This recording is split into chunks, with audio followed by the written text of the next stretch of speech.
15 নং ৰাষ্ট্ৰীয় ঘাইপথত প্ৰকাণ্ড গাঁত পথ মেৰামতি নকৰাৰ বাবে ৰাইজে সাব্যস্ত কৰিলে প্ৰতিবাদ। বিশ্বনাথ চাৰিআলিৰ কোবাইকৰা গাঁৱত 15 নং ৰাষ্ট্ৰীয় ঘাইপথত সৃষ্টি হোৱা প্ৰকাণ্ড গাঁতে জীয়াতু ভগাইছে ৰাইজক। ইতিমধ্যে পথৰ মাজত থকা গাঁতৰ বাবে কেইবাটাও দুৰ্ঘটনা সংঘটিত হৈ কেইবাজনো লোক আহত হৈছে। বিশ্বনাথ চাৰিআলিত বাইপাছ নিৰ্মাণ কৰি থকাৰ বাবে পুৰণি মূল পথটো এতিয়া এলাগী হৈ পৰিছে। অথচ বাইপাছ নিৰ্মাণ সম্পূৰ্ণ নোহোৱাৰ বাবে পুৰণি মূল পথেৰে বাহনসমূহ চলাচল কৰি আছে। ৰাষ্ট্ৰীয় ঘাইপথ প্ৰাধিকৰণেই হওক বা চাৰিলেনযুক্ত পথ নিৰ্মাণকাৰী সংস্থাই হওক পুৰণি মূল পথটো মেৰামতি কৰাৰ বাবে কোনেও ব্যৱস্থা গ্ৰহণ কৰা নাই। যাৰ পৰিপ্ৰেক্ষিতত পূৰ্বৰ দৰে অঞ্চলটোত ভয়ংকৰ দুৰ্ঘটনা সংঘটিত হোৱাৰ সম্ভাৱনাৰ সৃষ্টি হৈছে। স্থানীয় ৰাইজে প্ৰশাসনক কেইবাবাৰো লিখিত অভিযোগ দিছে যদিও আজিলৈকে লোৱা নাই কোনো ব্যৱস্থা। অতি সোনকালে পথটো মেৰামতিৰ ব্যৱস্থা নকৰিলে ৰাইজে জংগী আন্দোলন গঢ়ি তোলাৰ হুংকাৰ দিছে। মূল ঘাইপথ যিটো আমাৰ চাৰিআলিৰ পৰা ধৰি বাইপাছলৈকে 4 লেনৰ বাইপাছলৈকে যি চোৱা ৰাস্তা আছে, এই চোৱা এতিয়া সম্পূৰ্ণ গাড়ীখিনি টাউন হৈ পেলাই এইপিনে অহা যোৱা কৰে। আৰু এইপিনেদি চৰকাৰৰ বিয়াগুম নেতা, বিভাগীয় কৰ্তৃপক্ষ সকলো মানুহ এইপিনেদি অহা যোৱা কৰি আছে। কি তেওঁলোকে এইটো ৰাস্তা নেদেখে নেকি? নে তেওঁলোকক আমি দেখুৱাই দিব লাগিব নেকি যে ইয়াত এক্সিডেণ্ট হৈছে, মানুহ মৰিছে, এয়া দেখুৱাই দিব লাগিব? নে মানুহ মৰিলেহে তেওঁলোকে মেৰামতি কৰিব, এনেকুৱা তেওঁলোকৰ কিবা নিয়ম আছে নেকি? ৰিচেণ্টলি কালি মই নিজে ইয়াতে এই গাঁতত পৰি পেলাই মোৰ এক্সিডেণ্ট হৈছে। এয়া চাওক, কপালত এইটো হেৰি হৈ আছে।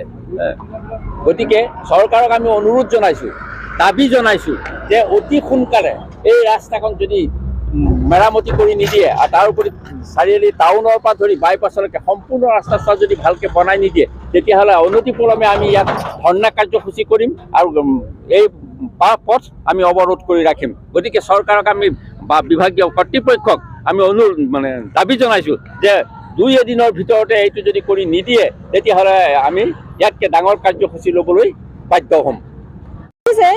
আমাৰ যিটো 15 নং ৰাষ্ট্ৰীয় ঘাইপথ, ইয়াত এক্সিডেণ্ট হৈ এইখিনি কোবাইগঢ়া বুলি কয় এইখন। তাৰমানে আমি প্ৰশাসনক কেনেধৰণে জনালে এইখিনি মেৰামতি কৰিব? আগতেও বহুতবাৰ কৈছোঁ।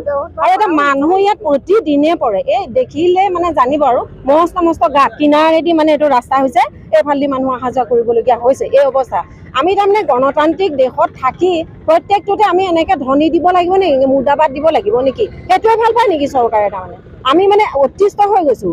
এই এতিয়া 1 মাহমান হ'ল, এইটো কাণ্ড 1 মাহমান হ'ল। আমি ভাবিছোঁ কৰিব, কিন্তু এনেধৰণে আমি ক'লেহে কোনোবাবাৰ আহি পেলাই কৰি দিয়েহি। তাৰপিছত কেইটামান দেখিম শিলগুটি ছটিয়াই থৈ গুচি যাব, এক্সিডেণ্ট হ'ব, মানুহ মৰিব, তাৰপিছত পইচা কেইটামান দি মুখখন বন্ধ কৰি থ'ব। এয়াই আমাৰ গতি হৈ আছে। কিন্তু আমি ইয়াতকৈ ডাঙৰকৈ ইয়াত বহি থাকিম। আমি ইয়াত হেৰি বাঁহ বান্ধি পেলাই আমি যদি নাহে প্ৰশাসনৰ মানুহ বা যোনে মেৰামতি কৰে, এইটো এটা ডাঙৰ বিভাগ আছে বুলি আমি জানো, তেওঁলোকে যদি মেৰামতি ইয়াত নকৰে, তেতিয়াহ'লে কালিলৈ বা পৰহিলৈ ভিতৰত আমি বাঁহ বান্ধি পেলাই এইটো ৰাস্তাটো বন্ধ কৰি দিম। আৰু সেই সিফালৰ যিটো 4 লেন সেইটোও বন্ধ কৰি দিম। এটাও নালাগে তাৰমানে আমাক। সেইটোৰো অৱস্থা একদম শোচনীয় হৈ আছে। স্থানীয় মানুহখিনি নোৱাৰা হৈ গৈছে, অতিষ্ঠ। ইমান শুব যেতিয়া নোৱাৰোঁ, ল'ৰা ছোৱালী আহিব নোৱাৰে, খোজকাঢ়ি যোৱাৰ কোনো সুবিধা নাই ইয়াত। কোনো কাৰণত এফালে খোজকাঢ়ি যাব নোৱাৰে। গাড়ী দেখিছে নহয়, এনেকৈ গৈছে, লুটিখাই পৰিব। কোনো ৰাস্তা যাবলৈ হেৰিয়ে নাইকিয়া।